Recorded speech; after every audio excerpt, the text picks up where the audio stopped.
দুদিনীয়া চৰকাৰী ভ্ৰমণসূচীৰে আজি চৰাইদেউ জিলাত উপস্থিত হৈছেহি কেন্দ্ৰীয় চৰকাৰৰ সামাজিক ন্যায় আৰু সবলীকৰণ তথা গ্ৰাহক পৰিক্ৰমা খাদ্য আৰু ৰাজহুৱা বিতৰণ বিভাগৰ ৰাজ্যমন্ত্ৰী BL বাৰ্মা। এই ভ্ৰমণসূচীৰ প্ৰথম দিনা আজি কেন্দ্ৰীয় ৰাজ্যমন্ত্ৰীগৰাকীয়ে জিলাখনৰ বানফেৰা আদৰ্শ অংগনবাড়ী কেন্দ্ৰটি পৰিদৰ্শন কৰে। পৰিদৰ্শন কালত কেন্দ্ৰীয় মন্ত্ৰী বাৰ্মাই অংগনবাড়ী কেন্দ্ৰটিৰ শিশুসকলৰ লগত বাৰ্তালাপ কৰাৰ লগতে তেওঁলোকৰ সৈতে হাঁহি ধেমালিৰ কিছু মুহূৰ্ত অতিবাহিত কৰে। কেন্দ্ৰটিত জিলাখনত অব্যাহত থকা ৰাষ্ট্ৰীয় পোষণ মাহৰ অন্তৰ্গত পুষ্টিকৰ শাক-পাচলি, খাদ্য সম্ভাৰ আৰু শিক্ষণ সঁজুলিৰ এক প্ৰদৰ্শনীও কেন্দ্ৰীয় মন্ত্ৰীগৰাকীয়ে পৰিদৰ্শন কৰে। তদুপৰি কেন্দ্ৰটিৰ অধীনৰ গৰ্ভৱতী আৰু প্ৰসূতি মাতৃসকলৰ সৈতেও তেওঁ মত বিনিময় কৰাৰ লগতে তেওঁলোকৰ স্বাস্থ্যৰ বুজ লয়। তেওঁ কেন্দ্ৰটিৰ আন্তঃগাঁথনি উপলব্ধ হোৱা তথা সা-সুবিধাৰ বিষয়েও বিতং বুজ লয়। মন্ত্ৰী বাৰ্মাই আদৰ্শ অংগনবাড়ী কেন্দ্ৰটিত পদাৰ্পণৰ সময়ত কেন্দ্ৰৰ কৰ্মী সহায়িকা শিশুৰ অভিভাৱকসকলে মন্ত্ৰীগৰাকীক উষ্ম আদৰণি জনায়। মন্ত্ৰীগৰাকীৰ পৰিদৰ্শন কালত সোণাৰী সমষ্টিৰ বিধায়ক ধৰ্মেশ্বৰ কোঁৱৰ, জিলা আয়ুক্ত ডাক্তৰ নেহা যাদৱৰ লগতে স্থানীয় ভালেকেইগৰাকী বিশিষ্ট ব্যক্তি উপস্থিত থাকে। অংগনবাড়ী কেন্দ্ৰটিৰ পৰিদৰ্শনৰ পিছত মন্ত্ৰীগৰাকীয়ে বানফেৰা বাগিচা প্ৰাথমিক বিদ্যালয় পৰিদৰ্শন কৰাৰ লগতে চৰাইদেউ জিলাৰ আয়ুক্তৰ কাৰ্যালয়ৰ সভাগৃহত অনুষ্ঠিত হোৱা এক বিভাগীয় মুৰব্বীসকলৰ সভাত জিলাখনত ৰূপায়ণ হৈ থকা কেন্দ্ৰীয় চৰকাৰৰ আঁচনিসমূহৰ পৰ্যালোচনা কৰে। आसाम के चराईदेव डिस्ट्रिक्ट में दौरा हुआ है और आज सुबह से ही एक मैंने आंगनबाड़ी का केंद्र देखा है, प्राइमरी स्कूल देखा है और उसके बाद में यहाँ डिस्ट्रिक्ट के विकास के लिए एक समीक्षा बैठक जिसमें हमारे डिस्ट्रिक्ट की DC, हमारे माननीय मंत्री जी, हमारे विधायक जी और ज़िले के सभी विभागों के अधिकारी उसमें रहे हैं। एक एक विभाग की विस्तार से चर्चा की है। माननीय प्रधानमंत्री जी पूरे देश की चिंता करते हैं, लेकिन नॉर्थ ईस्ट की चिंता उन्हें विशेष डेवलपमेंट की रहती है। इसके लिए उन्होंने उत्तर पूर्वी क्षेत्र विकास मंत्रालय, जिसे नॉर्थ ईस्ट डेवलपमेंट मंत्रालय कहते हैं, बनाया।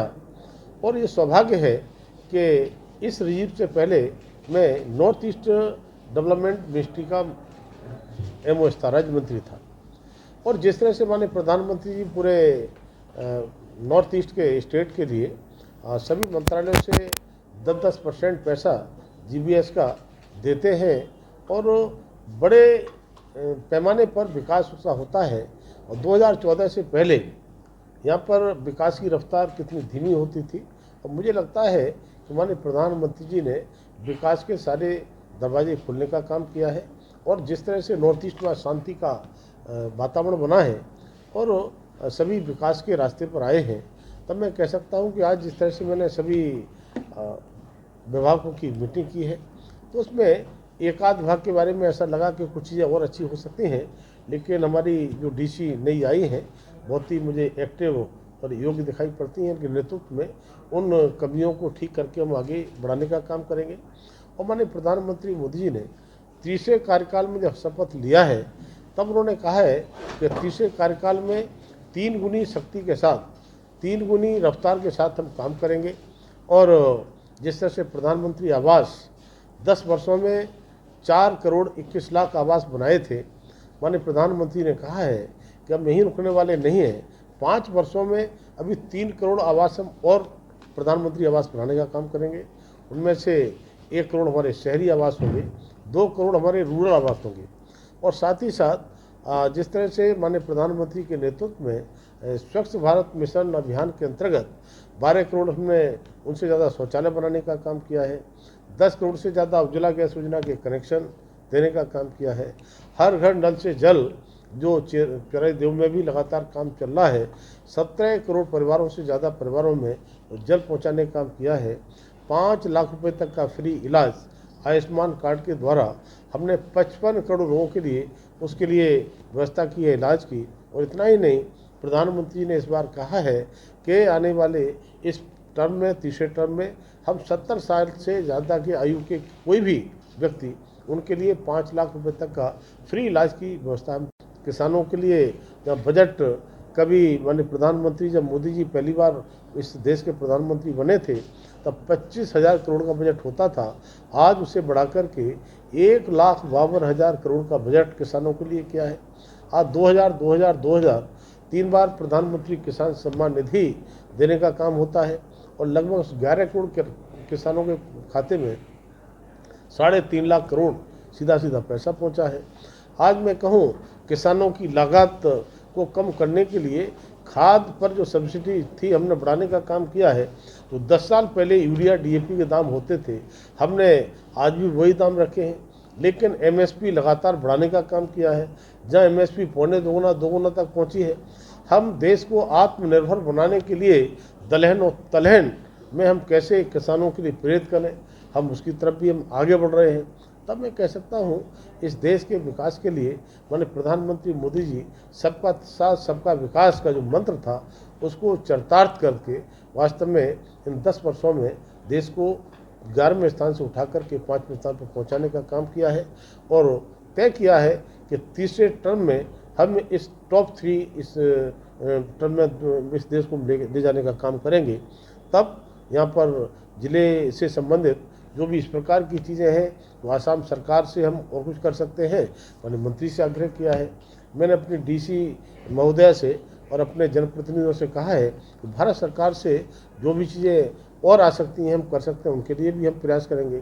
2 मंत्रालय मेरे पास हैं, एक तो खाद्य एवं सार्वजनिक वितरण और उपभोक्ता मामले प्लस सामाजिक न्याय और अधिकारिता मंत्रालय।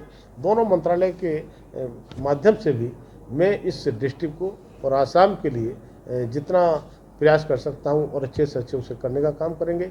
माननीय प्रधानमंत्री जी ने जिस तरह से 25 करोड़ लोगों के लिए गरीबी से दूर बाहर निकाला है, उसी क्रम में आज 80 करोड़ से ज़्यादा ऐसे लोग उनके लिए हम 5 किलो फ्री राशन देने का काम भी कर रहे हैं। तो मुझे लगता है देश के एक मुखिया के नाते देश का कोई व्यक्ति भूखा न सोवे, इसके लिए माननीय प्रधानमंत्री ने चिंता की है और कोई भी इस देश में भूखा नहीं सोएगा ऐसा उन्होंने विश्वास जताया है, वो कर भी रहे हैं। और आने वाले टाइम में हम मिलकर के सभी को साथ लेकर के हमारा चाहे चिराई डिस्ट्रिक्ट हो चाहे आसाम हो, सभी को विकास के रास्ते पर ले जाने का काम करेंगे। बहुत अच्छा क्वेश्चन किया है। मैं कह सकता हूँ कि जिस तरह से आप देखेंगे कि रोड्स के मामले में पहले कैसे रोड बनते थे, कितने ब्लॉकेज रहते थे, आज लगातार पूरे नॉर्थ ईस्ट में हमारे रोड बन रहे हैं। हम एयरपोर्ट की हम बात करें तो दुगने से ज़्यादा हमारे एयरपोर्ट हो गए हैं। इतना ही नहीं, रेलवे लाइन आज हमारे 8 में से 7 स्टेट में रेलवे लाइन हमारी पहुंच गई है। वंदे भारत गुवाहाटी के लिए आपको मिल गया है और हम कह सकते हैं पूरे देश में 1300 से ऊपर हमने जो रेलवे स्टेशन है उनको मॉडर्न रेलवे स्टेशन अमृत योजना के अधीन बनाने का काम किया है। और जो आपने विषय रखा है मैं चर्चा करता हूं और मैं लिख करके देता हूं और मैं उसके लिए मैंने रेल मंत्री से मिलकर के उसके लिए बात करता हूं। जो भी विकास के रास्ते हो सकते हैं, मुझे लगता है कि इन 10 वर्षों में जो हुए हैं वो एक तरह से विकास का एक मील का पत्थर साबित हुआ है माननीय प्रधानमंत्री मोदी के नेतृत्व। সোণাৰীৰ পৰা মৃত্যুঞ্জয় দাসৰ ৰিপৰ্ট, জননী লাইভ।